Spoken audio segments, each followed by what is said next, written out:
Hi friends, welcome back to my channel. ഇന്നത്തെ നമ്മുടെ recipe നെത്തോലി തോരനാണ്.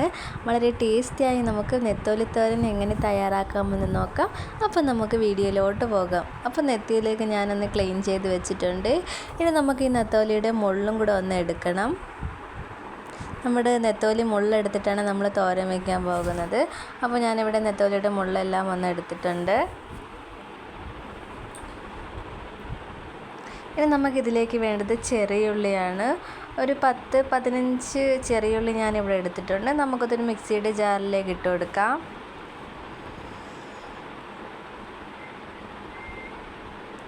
ഇനി നമുക്കിതൊന്ന് പൊടിച്ചെടുക്കണം. അപ്പോൾ ഞാനൊന്ന് ചതച്ചൊന്ന് എടുത്തിട്ടുണ്ട്. ഇനി നമുക്ക് വേണ്ടത് കാന്താരി മുളകും അതുപോലെ തന്നെ വെളുത്തുള്ളിയുമാണ്. ഒരു 7 അല്ലി വെളുത്തുള്ളി എടുത്തിട്ടുണ്ട്. നമ്മൾ ചട്ടിയിലാണ് ഇന്ന് നെത്തോലി തോരൻ വയ്ക്കാൻ പോകുന്നത്. നമ്മൾ ചട്ടി വെച്ചെടുത്തിട്ടുണ്ട്. ഇനി നമുക്ക് ചട്ടി ചൂടായി വരുമ്പോൾ അതിലേക്ക് എണ്ണ ഒഴിച്ചു കൊടുക്കണം. എണ്ണ ഒന്ന് ചൂടായി വന്നിട്ടുണ്ട്. ഇനി നമുക്കതിലേക്ക് ഉലുവ ഇട്ട് കൊടുക്കാം. ഉലുവ ഒന്ന് പൊട്ടി വന്നിട്ടുണ്ട്. ഇനി നമുക്കതിലേക്ക് 2 വറ്റൽമുളക് കൂടെ ചേർത്ത് കൊടുക്കണം. എന്നിട്ട് നന്നായിട്ടൊന്ന് ഇളക്കി വറ്റൽമുളക് കൂടെ ഒന്ന് മൂത്ത് വരുമ്പോൾ നമ്മൾ ചതച്ച് വെച്ചിരിക്കുന്ന ചെറിയുള്ളി അതിലേക്ക് ചേർത്ത് കൊടുക്കാം.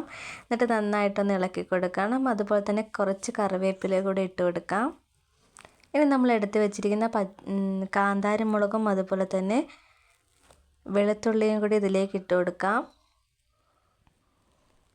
വെളുത്തുള്ളിയും കാന്താരി മുളകും ഒന്ന് കട്ട് ചെയ്തെടുത്തിട്ടുണ്ടായിരുന്നു. ഇനി നമുക്ക് നെത്തോലി തോരത്തിന് വേണ്ടിയുള്ള അരപ്പ് റെഡിയാക്കി എടുക്കാം. ഒരു മിക്സിയുടെ ജാറിലേക്ക് നമുക്ക് കുറച്ച് തേങ്ങ ഇട്ട് കൊടുക്കാം. ഇനി അതിലേക്ക് വേണ്ടത് മഞ്ഞൾപ്പൊടിയാണ്. ഒരു 1/2 സ്പൂൺ മഞ്ഞൾപ്പൊടി ചേർത്ത് കൊടുത്തിട്ടുണ്ട്. ഇനി നമുക്കിതിലേക്ക് 1 സ്പൂൺ മുളക് പൊടിയും കൂടി ചേർത്ത് കൊടുക്കാം.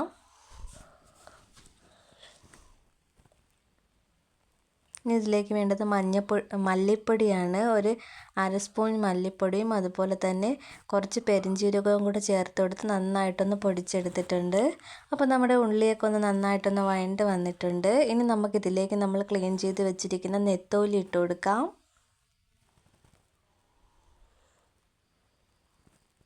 ഇട്ട് കൊടുത്ത് നമുക്കൊന്ന് ഇളക്കി കൊടുക്കണം.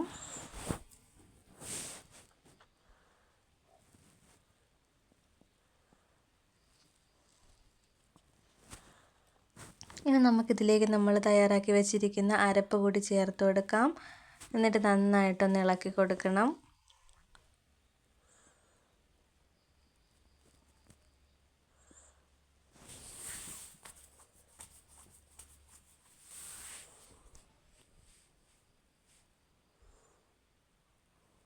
ഇനി നമുക്ക് ആ ജാറ് കഴുകി കുറച്ച് വെള്ളവും കൂടെ നമുക്കിതിലേക്ക് ഒഴിച്ചു കൊടുക്കാം. നമ്മുടെ നെത്തോലി വെന്ത് വരാൻ ആവശ്യത്തിനുള്ള വെള്ളവും കൂടി ചേർത്ത് കൊടുത്തിട്ടുണ്ട്. ഈ സമയത്ത് നമുക്ക് ആവശ്യത്തിനുള്ള ഉപ്പ് കൂടി ചേർത്ത് കൊടുക്കാം. എന്നിട്ടൊന്ന് ഇളക്കി കൊടുക്കണം. നമ്മുടെ നെത്തോലി ഒന്നും പൊടിഞ്ഞു പോകാത്ത വിധത്തിൽ നമുക്കൊന്ന് ഇളക്കി കൊടുക്കാം. അപ്പോൾ ഇതൊന്ന് തിളച്ച് വന്നിട്ടുണ്ടെങ്കിൽ നമുക്കിതിലേക്ക് കുറച്ച് പുളിവെള്ളവും കൂടെ വീത്തി കൊടുക്കാം. ഇനി നമുക്കിതൊന്ന് വറ്റി വരുന്നത് വരെ വെയിറ്റ് ചെയ്യാം. അപ്പോൾ നമ്മുടെ നെത്തോലി തോരൻ ഇവിടെ ഒന്ന് വറ്റി വന്നിട്ടുണ്ട്. ഇനി നമുക്ക് അതിലേക്ക് കുറച്ച് കറിവേപ്പില കൂടി ഇട്ട് കൊടുക്കാം.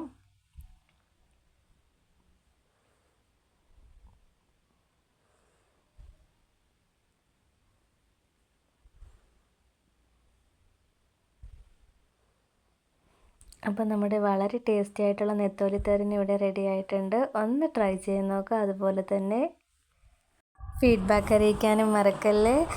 എൻ്റെ ചാനൽ ഇഷ്ടപ്പെട്ടാൽ ഒന്ന് സബ്സ്ക്രൈബ് ചെയ്യാനും മറക്കല്ലേ. ലൈക്ക് ചെയ്യാനും ഷെയർ ചെയ്യാനും മറക്കല്ലേ. ഇതുപോലുള്ള ഈസി റെസിപ്പിയുമായിട്ട് ഇനിയും കാണുന്നതുവരെ ബൈ. Thanks for watching.